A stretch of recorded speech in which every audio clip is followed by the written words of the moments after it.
Pocket is just about, really playing almost predictably and just being really easy to latch onto. It's kind of like, almost like how easy are you to follow. You lay it down and people kind of build on top of it, and it's like, and it's got to be tight, obviously, it's got to have a great time, great dynamics, but the big thing is simple kind of words, almost that, like predictability, I think that's a big part of it, I think. Just, and it comes from having great time and great dynamics. I think that people try to make a big issue out of things, or try to make it like a magical kind of thing, where, you just get out that metronome, you work on your time and your dynamics and your interdynamics and your sound, and it'll come. A lot, just playing with a lot of tunes obviously is going to help that. But it's that tightness that makes it, it's like somebody who speaks concisely, very easy to follow, So that's Pocket to me. I think is just that feeling, that place where you put something where everybody can relate to it and kind of latch on to it. It's a rhythm. It could be drums, it could be just machinery that you can hear day to day in life that has a rhythm, that is easy to predict and you can latch on to, And I think it comes down to having great time and great dynamics too. There's other things obviously that go into it, but time really is what it's about. And the spacing between the notes, because that's what makes what you play predictable, which isn't a really musical sounding word, or people don't like to think of that word, but makes what you play easy to latch on and predictable, like people know where you're going and they can kind of sink into it with you. Well, the first thing is it's one of those things nobody really wants to hear. You have to take out that metronome and play to a metronome, and like I'm sure you've heard me say before, people will come up with some pretty creative ways to rationalize why they don't think they need to work with a metronome. But there's really no good reason. It's how you work with the metronome is important. Like I always have people spread the click out, like have it on half notes or whole notes. That becomes a different thing than having it be on every quarter note or every eighth note for sure. So there's ways to go about it that are very important, but you got to get that metronome out, and you have to develop your dynamic and tempo control, the ability to play at different tempos, which I find is kind of lacking a lot of times. Can you play this groove at 80? Can you play it at 100? Can you play it at 112? That's, there's a lot of other things, but just in general, people sometimes I think that technique and feel are like mutually exclusive. They're like two different things, but they're just different parts of a process. You get something down to the point where you can feel it, like it's just natural to you. It's kind of instinctual, and you get to having a good feel from a standpoint of strength. Like the better your time is, the more you can manipulate things. Exactly. If you're coming from a point of weakness where your time isn't very good, then you don't have that same strength. But sometimes people will think that the feel issue is something that came separate from a metronome or from good time skills. I think it's just they're just feeling it, and so they'll say, so therefore you don't want to play with a metronome, or it's going to, kind of interrupt your feel. And I think that that's just a misunderstanding of the process, kind of. I think that's good when you're trying to put something together initially, almost like you have like a buy one of those pieces of furniture or something from the store, and you have the you have the directions, and it tells you put this in here, put that there, and you got to follow it kind of meticulously. That's kind of the way I look at that. It's good to really keep you right where you're supposed to be, but the second you kind of have it mechanically down to a certain degree, I think that they can quickly become not such a good thing, because it kind of becomes like micromanaging, like kind of going, you're on, you're off, you're on, you're off, like it kind of creates stress doing that. I think if you have it down and you want to start getting the feel or the bigger picture down, having it all the subdivisions can definitely make you feel stressed and make you very aware of every little imperfection, and that is what we don't want at that point. So, I mean, it's good at a point and another point not so good. Well, I think, I think that that's a great question. I think the fact that those questions even need to be asked sometimes is an example of how somewhere along the line, things started to become separate or unrelated in people's minds, because to me everything is made up of rudiments. They literally are everything. People have said sometimes, I want to incorporate more rudiments into my playing. And I had a student one time who said, well, that's like saying I want to incorporate more letters into my words. It's like, you are playing rudiments no matter what you think or what you call them. It's impossible to play the drum set without playing rudiments. So in that sense, you can't avoid playing them. It doesn't matter what you call them, but as far as how I think of them too, I actually believe probably how a lot of them originally came about were more as musical phrases rather than, a sticking even per se, or like or a rhythm, even though paradiddles fit perfectly in a binary thing, 8th notes or 16th notes. I think originally it was a kind of a melody, so they're very musical, they're singable, and most of them sound like what they are, like flam, and paradiddle, so I think if we look at it that way, then we start to understand what rudiments actually are, and I think that it'll make them more meaningful to us, and therefore it'll give people less of an excuse to avoid having to do them, thinking that there's something else out there that really kind of isn't. It comes back to that all the time. All the great drummers, they come to the rudiments.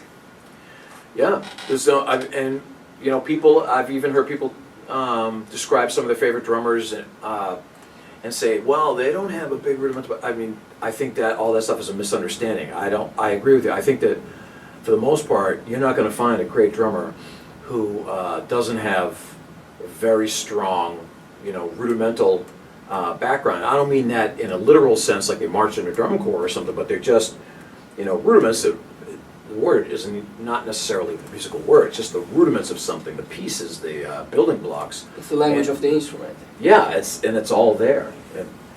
You're right. You're not going to find somebody who doesn't have that, who's actually a great drummer, for sure. Yeah, well, I think a lot of the DVDs or books that I've done have come from a need. Somebody said, hey, we need somebody to write something about this, and would you like to do it? And I say, yeah. But as far as the, so that's not to downplay what's in those particular ones, but as far as Beyond the Backbeat goes, that was really the first one that was completely my idea from the beginning of what it was going to be, and the book's done really well, and I think it's simply because it struck a nerve with people. I think that people know when they hear the truth, like I think even instinctually, even if they don't know or admit it or whatever. And I've always had, to a certain extent, to a fault, the ability to kind of say what I think and be a little bit outspoken, So I think some of what I put in there, a lot of people may not have put in there for fear that people are going to kind of look at it and go like, this guy's missing the point. And why that is that, as we've talked before, people look at styles as these vastly different things a lot of times, or somewhat unrelated, or at least using a different alphabet or whatever. And I always thought that was never really the case or even close to it. I think that there's a pretty finite amount of rhythms that, music styles and rhythmic styles all over the world share.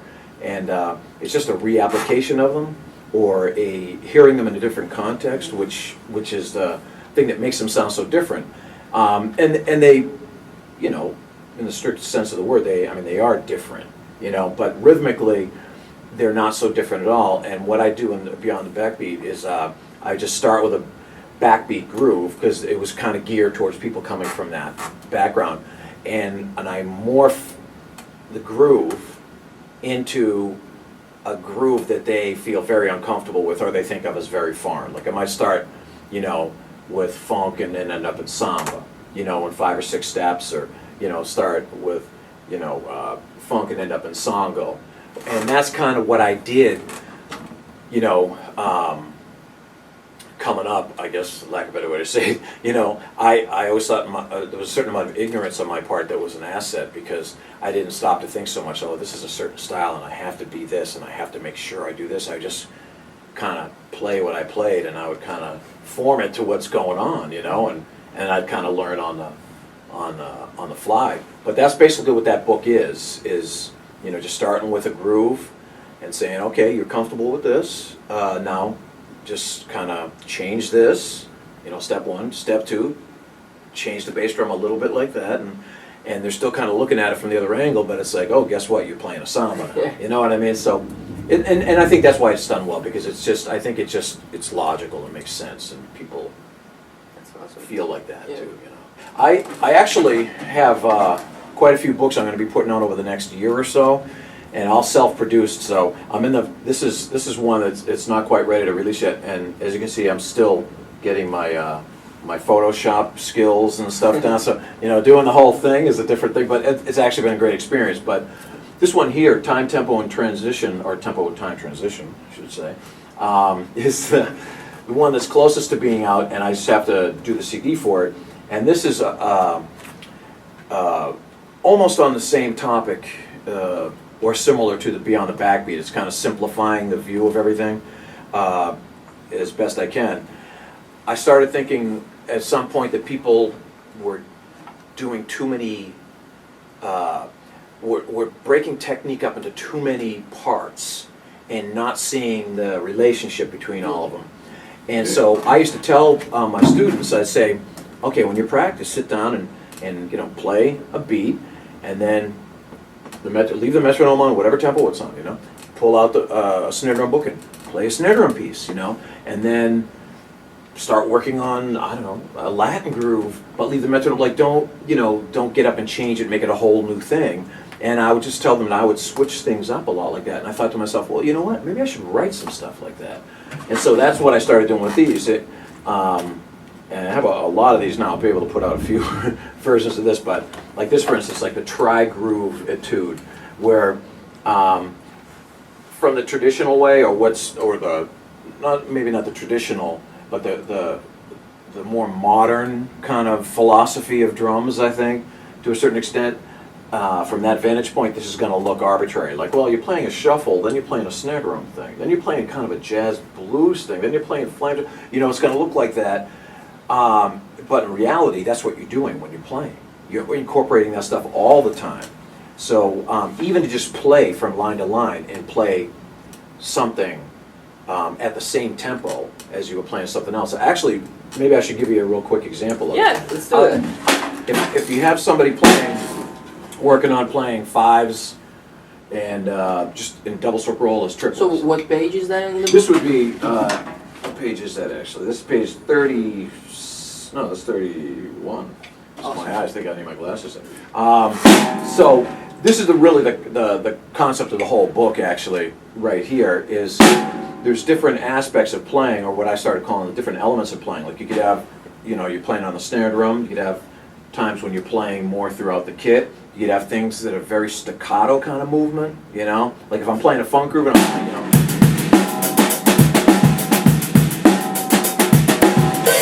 that is like very staccato kind of movement in a way, you know, and also compact. But then if I'm playing, you know, or I don't know, I could be like, you know,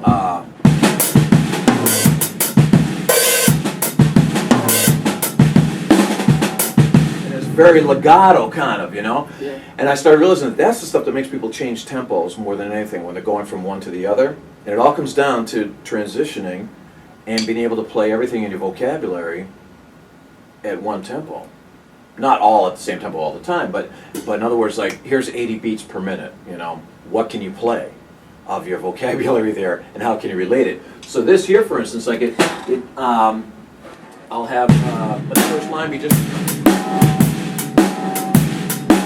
real straight ahead, you know, shuffle, and then the second line might be this.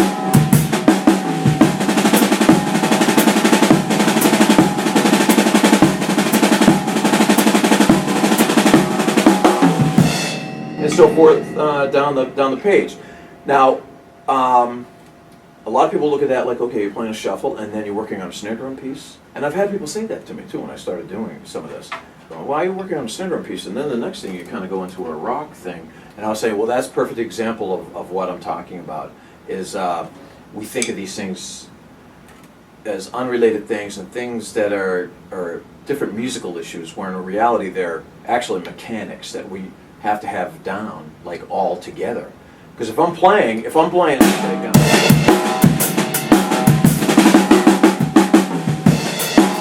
right there. I'm already incorporating that stuff, and it's like it's all always happening. You know, hopefully not too much. We want to play too busy, but that's basically what this whole book is about. They're all like one page, with the exception of a couple at the end, or 2 pages. One page examples, and I name them like little interesting things, maybe things that might that I was inspired by, you know, like it might have been a tune that inspired me to write it, or a couple of drummers who, you know, I grew up listening to, or whatever. So it's pretty interesting, and you know, this, at the risk of sounding like an infomercial, when I've been using this stuff with my students, it's really had a bigger impact, I think, than anything that I've ever worked with my students. When it comes to the rudimental issue, what I've always found funny is people talk about how they want to apply more rudiments, and like I said earlier, it's kind of like saying I want to apply more, you know, letters to my words. It's just a matter of semantics, kind of. It's you can't help but play rudiments. You know, the second you start playing anything, it's a single stroke roll or double stroke roll. It makes up everything. The 2 first rudiments. So those phrases are made to serve us. We use them to play music. We're not here to serve them, so nobody's ever going to have you play a piece of music and walk up to you and require and tell you, you know, you're going to have to play paradiddles all throughout it, or you're going to have to. Obviously, they're not going to do that. But what I find kind of interesting is that I actually almost surprised myself when I started doing this for students. You can take almost any rudiment, even the ones that sound like maybe they're a little bit off the beaten track, or ones that you might more question, well, how would that really apply? But even those ones, you can take them and you can apply them to the drum set immediately and make it sound like something, as it is. But in reality, you work in and out of them and you splice them all together. But even if you have to put them straight ahead, obviously, like you know, if you're playing like a, you know,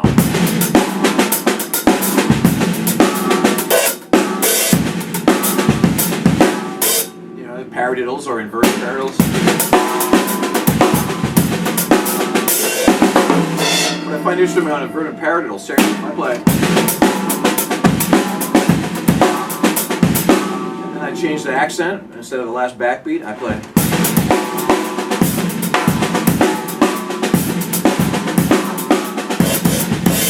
All of a sudden it sounds kind of Latin-y, you know, or people will think of it that way. But any rudiment, it can be applied. It's just how you tend to play it. Like if I go to the other end of the spectrum, take a rudiment that people might not see immediately as applicable, would be maybe like flam drag. So. But again, it depends on how you play it, right? So if I open that up a little bit, like that, you can play it, and it's like, oh, it has a nice phrasing to it. But I heard Steve Smith do something like this years ago, and I kind of copied it. And this is what I came up with. I'm not sure if it's the way he's doing it, but I did flam accents, flam drags, and brought it back to one hand all the time. You open up the grace note, and you play it. So now I'm playing, say like,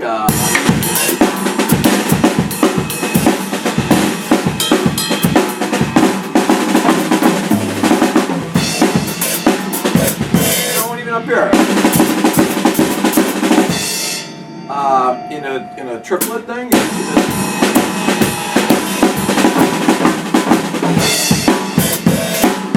You know, you can do all kinds of stuff. And do it the other way too, you know.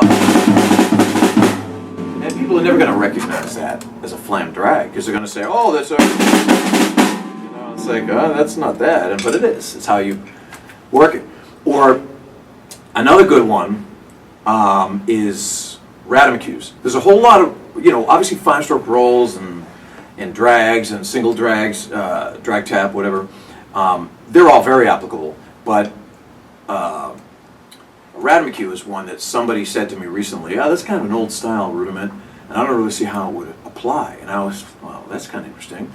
You know, because he even had like the Gad Radamaque that he made famous. You know, it's just like, but it's a Radamaque, just a, you know, application of that, you know.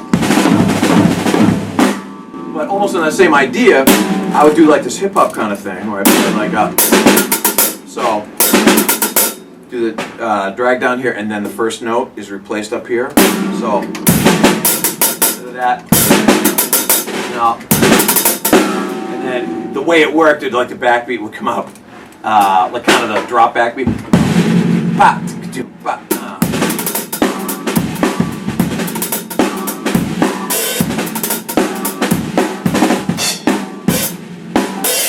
You know, and it's like, wow, oh, I guess you can't use that? Of course you can. It depends on how imaginative you are and how you play it. So, yeah, and every rudiment's like that. And that's what I found funny. The more I started doing that, the more I started realizing myself even, I'm going, wow, even if you play every rudiment exactly as it is. Like, this is a favorite of mine. Yeah. Now, the thing is, we want to be disciplined about how we work on them and to keep the grace notes down and all that stuff, right? So we got...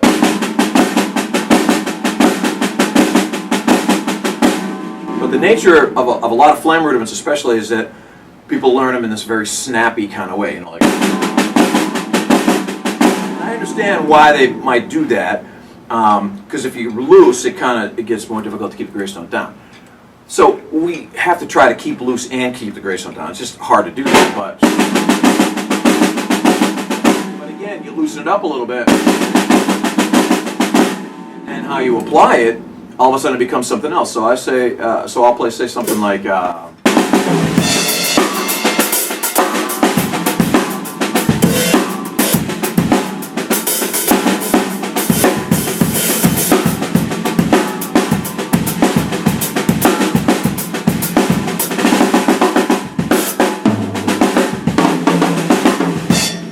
it's a kind of a funky-ish kind of groove now with ghost notes, and people wouldn't think of it as a flam mill, you know. I thought that's an interesting one. As a matter of fact, it just so happens that I was working last week with a student on a partito alto groove, and I'm just pulling this one out here, so hopefully I'll play it. But I played it just naturally a certain way, and he said, well, what was that? And when I broke it down, I said, well, it's actually just flam taps.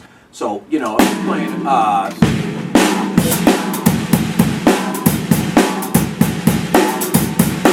like that, at that tempo. What I played, let's see if I can do it.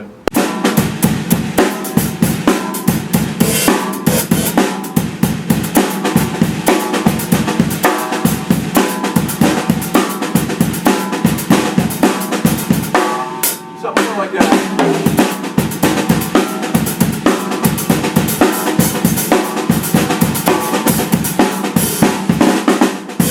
That's pushing it a little bit, but basically it's just like, change it to upbeat. That was one that just came out of left field, so you can always find interesting ways to do stuff. And man, you know, like it's drag paradiddles, you know, drag paradiddle number 1, or a drag 5 thing we used to play in drum corps actually. Drag with singles. And eventually did it with the grace note, not the grace note, but the first of the double strokes down here.